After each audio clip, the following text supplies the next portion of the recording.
Dan Campbell, Kyle Shanahan. Christian McCaffrey, Gibbs and Montgomery. Brock Purdy, Jared Goff. George Kittles, Sam Laporta. St. Brown, Debo Samuels and Ayuk. We talking defense? Let's do it. Fine. Aiden Hutchinson, D-line. Joey Bosa. Sorry, Nick Bosa, the brother. I always get them mixed up. Nick Bosa and Chase Young, Eric Armstead. Then on top of that, the defensive level, the rookie sensation himself, Jack Campbell. Then, of course, on the other side, Fred Warner and Dre Greenwald. Secondary, not so much for the Lions. Secondary, not so much really for the 49ers, to be honest with you as well. We finally have what we call an even match. Let's dive in, guys. Thank you for tuning into the channel. Hey, I'm on my road to getting 1,000 subscribers before April. I'm at 984. Come on, y'all. Add a little bit more. Help me out with this one, guys. With that being said, let's dive in. This is what you came for, right? So let's break it down. Niners, Lions. Lions obviously have broken so many generational curses. It sounds like they are just literally a Bible story at this point and a Cinderella story all mixed up into one. Dan Campbell has become the savior of Detroit. As for the 49ers, well, they're kind of like the Chiefs. They're comfortable. They've been here before. They know what they're talking about. They know what they're doing. The breakfast order is the usual. We just want to win, and how are we going to do that? And quite frankly, to be honest with you, it's win or go home pretty much for the Niners. Not in the sense of playoffs, they're eliminated. It's more of a sense of, well, Shanahan, you're starting to look like a bust, like this is just what you do. This is just as far as you can get us. But at the same time, last year was a bit of the injury bug, right? So the job security should still be there. But it does raise a question. As for the Lions, they're really not supposed to be here. Did anybody tell them that? This is not how these things work. You guys usually pick in the bottom of the, early in the draft. You're not really that good. You're not supposed to beat the Vikings or have beat the Packers or the Bears or win your division or even be in the playoffs or win a playoff game, but yet you're here. This is sensational. This is fun, right? So let's dive into this a little bit more, shall we? With that, I bring to you the story and the tale of the tape of the players and the positions. Let's dive in. Purdy and Goff. They're both really what you call game managers, but Jared Goff has really stepped up and played lights out in this playoff run. Taking down the great Rams, and then on top of that, taking care of business against the great Tampa Bay Bucks. This is fun, right? This is what they do. Same thing for Brock Purdy, right? Well, he kind of had a shaky game against the Packers. Kind of hid behind a great team, if I might add. For some strange reason, the Packers were actually involved in this game, which kind of scared me a little bit.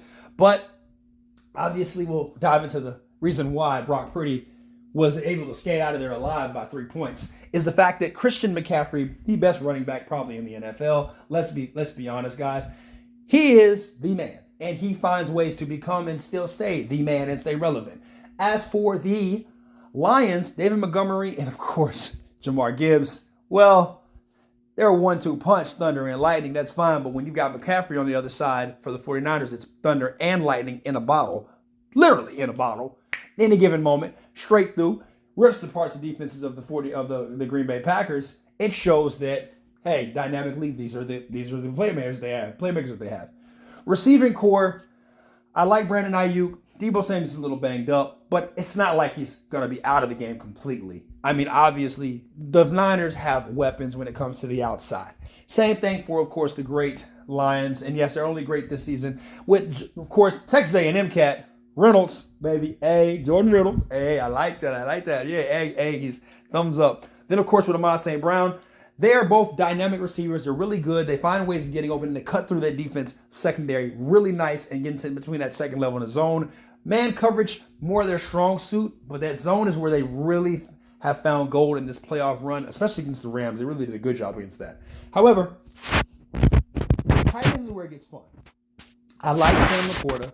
And I love me some George Kittles. Why? Because maybe the Beat Dallas shirt is what made me like him. I don't know. But George Kittles obviously can be a blocking tight end, or it can be a catching out the field, catching tight end. He can do it all. As opposed to Sam Laporta, he can also do the same thing, but it's not like we've seen a big track record of him, tell the tape of him. We know what we're getting with Kittle. We don't know what we're getting Sam. Sam was a little banged up in the last game, but I like Sam Laporta a lot. I like me some George Kittle. Iowa kids. It's always fun, right? Tight ends, tight end university, definitely. Dallas Clark, this is what they do, right?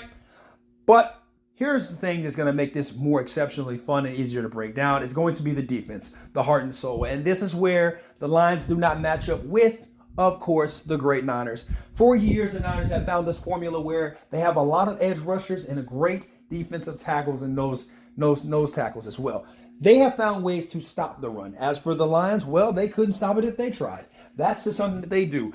And the second level of the Niners defense has also been impeccable with, of course, Fred Warner and Dre Greenlaw ending it all, obviously with the interception against the Packers in the playoff game last week. Then on top of that, we also got to dive in with the fact that, if you watch the Buccaneers game, man, Mike Evans, Chris Godwin and Otten, the tight end, was lighting that, Anyways, the Lions really got to get it together.